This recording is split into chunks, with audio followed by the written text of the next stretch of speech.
Hər vaxt xeyir olsun dəyərli dostlar. Bir iyrənc xəbəri sizin diqqətinizə çatdıracağım. Həqiqətən də cəmiyyət bu dəqiqə elə bir iyrənc hala, iyrənc vəziyyətə düşüb, iyrənc əməlli, iyrənc xislətli adamların sayəsində Bakının Qaradağ rayonunda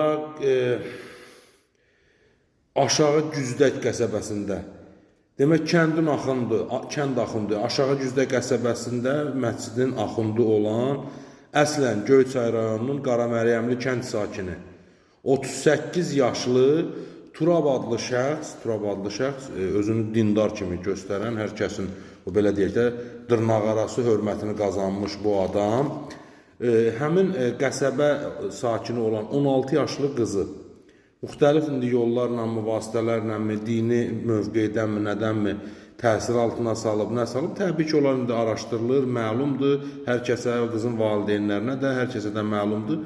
Demək, həmən qızı hansı duruma salıb, nə edib, necə razı salıb, bunu təbii ki, özü bilir, Allah bilir. Həmin qızı qaçırdıb, hazırda durum çox ciddidir. Qızın atası Amil Xəlilin verilişinə də əlaqə saxladı orada, məsələni orada izləyənlər verilişi gördülər.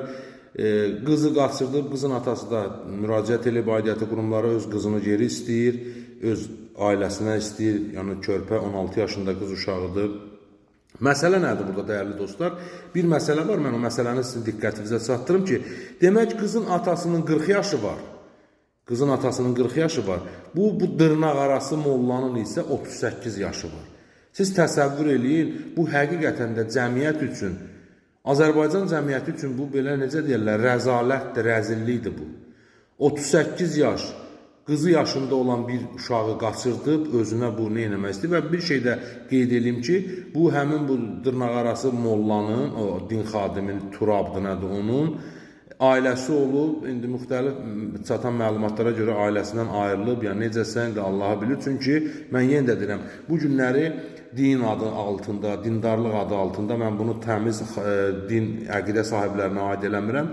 Bəzi adamlar, şəxslər vəziyyətdən, durumdan istifadə eləyib, insanları bax belə ailəli olub, boşanmış, nə bilim, ailəsi dağılmış və digər insanları müxtəlif o vasitələrlə bax belə tora salırlar və iyrənc durum ortaya çıxır. Həqiqətən də çox iyrənc durumdur. Bir cəmiyyət olaraq hər birimiz bax bu kimi hallara susmamalıyıq. Bu kimi hallara reaksiya verməliyik. Da oldu, keçdi, xəbər kimi eşidək bunu, dinləyək, başımızı aşağı salaq, qulağımızı qapadaq, belə olmaz.